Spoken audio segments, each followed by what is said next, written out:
There is something that many people do not dare to admit. Not having many friends is not always a symptom of loneliness, much less of social failure. Sometimes, having few connections is the natural consequence of certain psychological traits that not everyone understands, that not everyone can sustain, and that can even generate rejection in those who live more outward than inward. Today I want to show you 5 rare, little talked about but profoundly real traits that appear in people who tend to have few friends, not because they are not worthy, but because their way of relating is different, more honest, more emotionally demanding, and perhaps as you listen, you will discover yourself a little. Number 1, you are emotionally deep, and that makes you uncomfortable. There are people who feel differently, who live life with an intensity that many do not understand, not because they exaggerate, but because they are made of a finer, more human, more exposed sensitivity. When someone is emotionally deep, the world does not pass them by, it passes through them. Nothing is just a chat, just a gesture, just a comment. Everything has an echo, a reading, a meaning, and not because one wants to complicate reality, but because reality touches them. Most people manage well in superficial relationships, quick connections, light conversations, friendships that are sustained by laughter, but not by the soul. And that's fine for those who can live on that frequency. But you don't know how to talk just for talking. You feel that this type of interaction empties you, turns you off, disconnects you from your own essence. You can't feign interest where there is none, or sustain relationships that don't resonate with you. And so many perceive you as complicated, intense, difficult, when in reality, what happens is simple.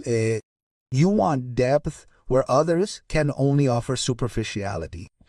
Emotional depth is not comfortable because where others see trivial conversation, you detect uncomfortable, silence is evasive, glances, disguised intentions, hidden sadness. You don't just listen to what they say to you, you listen to what they keep silent, and that makes you uncomfortable because those who are not used to being truly seen feel that your presence strips them emotionally naked. That's why people with deep feelings tend to have few friends, not because of social incapacity, but because of emotional incompatibility. It's not that you can't relate to many people, it's that you can't relate to them in just any way, alele. For you, a bond demands truth, and truth isn't every day. Truth carries weight, it has consequences, it has wounds, and not everyone is willing to sustain bonds that force them to see themselves. Depth confronts you, it confronts you with your ghosts, your contradictions, your most hidden desires. And there are those who prefer to live far from that, not because they're bad, but because they can't. People with deep emotions build relationships more slowly, more quietly, more carefully. But when they do bond, they do so for real, not out of habit, not for convenience, not to fill a void. Yani abuli void. They do it from the soul. And that's why they have few friends, but friendships that withstand time, distance, and internal storms. Because when someone finds someone who feels that way, it's hard to find another one like them. Number 2, you have a very fine radar to detect falsehood. There are people who are born with a strange, almost uncomfortable sensitivity that cannot be learned from any book. The ability to detect falsehood is an internal silent radar that never turns off. A radar that does not need concrete evidence, suspicious messages, or explicit contradictions. It only needs something much more subtle, that something in the other person does not add up, that a word does not match the gesture, that the energy of the bond is not the same as that of the speech. People with this trait perceive incoherence before others. They can notice when someone smiles, but the smile is dull. They can see when an apology is correct, but empty. They hear an "I'm fine" and feel the tremor behind those words. Not when someone says "I care about you," but acts as if you are not a priority. And they do not need to dislike the person in question, it simply does not fit them. This emotional radar is not magic, it is sensitivity, it is attention. It is having learned many times through previous wounds to read between the lines, to listen to the music behind the words.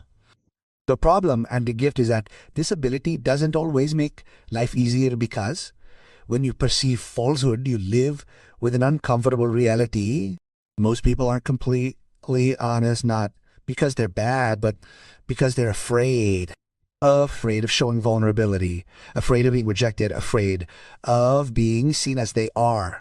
And so they build social masks of sympathy, of indifference, of security, of strength, masks that you detect in seconds. Because if your intuition senses lies, you pull away, and you don't do it to punish the other person. You do it to protect yourself. Because you know that behind an inconsistent bond come wear and tear, disappointment, mistrust, and the silent pain of relating to someone who never ends up showing who they really are. Those who have this trait don't need to confront, don't need to yell, argue, or ask for explanations. They have no interest in unmasking anyone. They simply take a distance, a calm, firm distance without resentment, without drama. It's a choice for mental health. People like this prefer solitude to exhausting company. They prefer a small, authentic, honest circle to surrounding themselves with people who speak nicely but have different vibes. They are selective out of necessity, not arrogance. That's why they have few friends, because they don't negotiate their inner peace. They don't lie to fit in. They don't give up their intuition to please. They don't struggle to sustain relationships that are born crooked. Emotional sincerity isn't comfortable, but it's a refuge. And those who live from that place understand something fundamental. It's better to walk alone than to walk surrounded by voices that don't tell the truth. Number 3, you're selective, not closed off. Most people confuse selectivity with coldness, as if carefully choosing who to let in were a sign of emotional distance. But that's not the case. Selectivity isn't a wall. It's a way of taking care of your inner world. It's understanding that not everyone deserves access to your vulnerability or your silences. It is knowing that friendship, like any true bond, is not improvised, it is built. Selective people do not seek quantity, they seek resonance. They are not interested in accumulating contacts. They seek encounters that make sense. That is why they do not rush. They do not need to fill a void, because they have learned, sometimes painfully, that the bonds that are formed from necessity usually end up hurting, So they prefer to wait, observe, feel. For you, bonding is an intimate act. You do not open your emotional world in 2 days. You do not confess who you just met. You do not show yourself in any way. And contrary to what some believe, that does not make you difficult. It makes you aware. Aware of the value of your emotional energy. Aware that each bond you build leaves a mark on you. While others form large groups, you form deep bonds that do not need constant exposure, but do require coherence. Bonds that are sustained by truth, not convenience. And that may leave you with few friends, but it also frees you from unnecessary disappointments. Selectivity is a filter. A filter that doesn't exclude out of ego, but out of self-love, that doesn't discriminate out of arrogance, but out of clarity. Because you know that not just anyone can handle your sensitivity, your way of thinking, your internal processes. And although sometimes you wonder if you're being too demanding, if you should open up more or relax, the truth is that this trait speaks volumes about you, mate. You tend to your emotional world as you would a garden. You carefully choose which flowers you want to see grow and which weeds you'd rather keep away. You're not closed off, you're in tune, and those who are in tune don't get mixed up in just any noise. They wait for the melody that's truly worthwhile. Number 4, you're emotionally self-sufficient. This is one of the most misunderstood traits a person can have. Emotional self-sufficiency doesn't mean coldness, indifference, or the inability to bond, Ashti. It means something much more mature, the ability to support oneself without depending on the constant presence of another. And that, although it may seem simple, is a psychological achievement that few people achieve. There are people who know how to be alone without feeling lonely, who enjoy silence, who find refuge in their routines, who can listen to themselves without fear.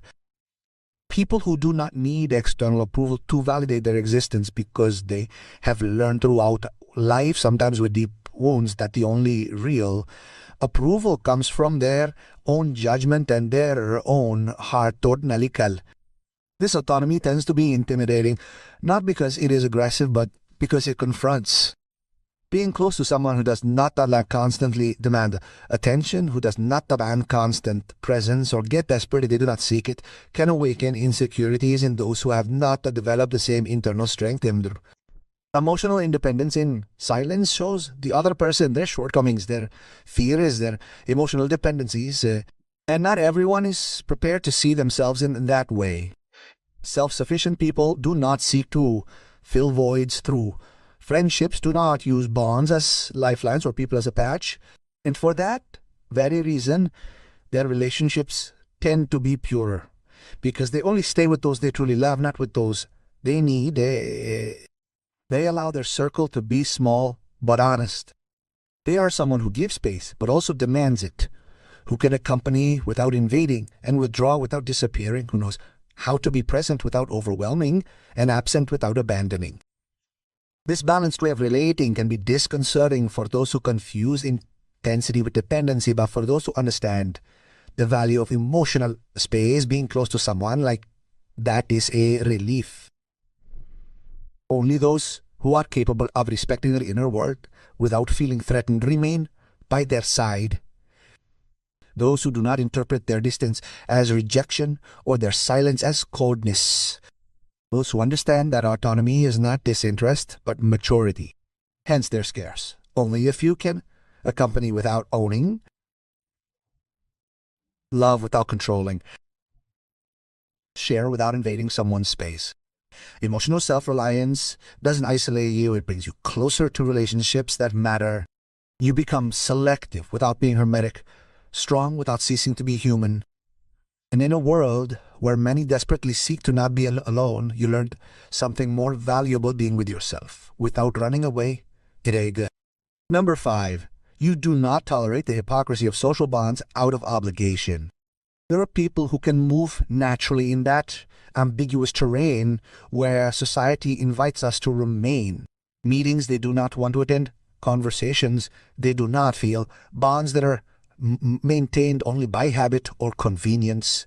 For many, that is the price of belonging. For you, it is a silent betrayal of your own essentiality.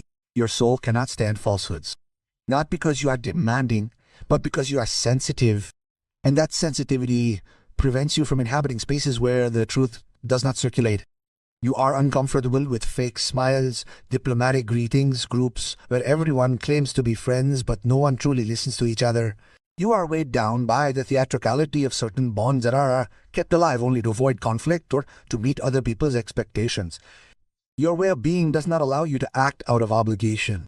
You would rather stay home than attend a gathering where your presence is felt as social currency. You would rather mute a chat than join conversations that exist out of inertia rather than desire. For you, being there means something deeper than showing up or showing up or showing. It means real presence, listening, authentic emotional connection. You know that in many environments, closeness is not real, it is strategic. Those who need something come closer. Those who no longer benefit from it walk away.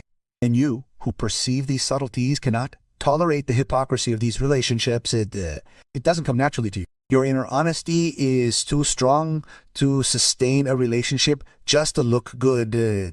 That's why you prefer solitude to falsehood, because solitude, although it sometimes hurts, is honest. On the other hand, a bond based on commitment is a mirage. It seems like companionship, but it's not. And your sensitivity recognizes that difference before your mind understands it. Many people don't understand this. They judge you as distant, as serious, as someone who doesn't mix, but that interpretation is superficial. The thing is, you can't lie to yourself. And for you, being where you don't want to be is a form of lie. People like you don't accumulate friendships, don't feel contactless, and don't maintain bonds that are born empty and die just the same. They prefer a single true encounter to 10 meetings where everything is noise. They prefer a friend who listens 220 who are only there when it suits them. They prefer honest silence to hypocritical closeness. Your sincerity is rare. Yes, because we live in a world where many prefer to relate based on the character and not on the person. But your rarity is valuable because it speaks of emotional integrity, self-respect, and the courage to not fit in where you don't want to fit in. And even if that leaves you with few friends, it leaves you with the right ones. If you found yourself in any of these traits, let me tell you something with complete honesty. You aren't broken. You aren't antisocial. You aren't hard to love. What happens is that your soul works on a different level. While many seek quantity, you seek truth, eh? While others feel comfortable in noisy and superficial relationships, you need depth, presence, and emotional coherence, Amutullah. Your relationships are not numerous. They are deep. They are not decorative. They are authentic. They are not there to fill empty spaces. They are there to share life. And yes, that makes you different. But it is not a defect. It is a form of sensitivity that protects you from relationships that would not do you any good and brings you closer, albeit slowly, to people capable of truly finding you. We live in a world where many prefer masks rather than looking at themselves. Those, you, on the other hand, continue to choose honesty, even if that means walking a little more alone. You choose silence where authenticity still breathes. Not having many friends does not speak of your shortcomings. It speaks of your essence. It speaks of your unique way of relating. And it speaks of a simple truth. You belong only in places where you can be yourself. Now I want to read you. Which of these traits did you identify with the most? I'll answer in the comments. And if this video resonated with you, I invite you to subscribe because here we talk about what almost no one dares to name.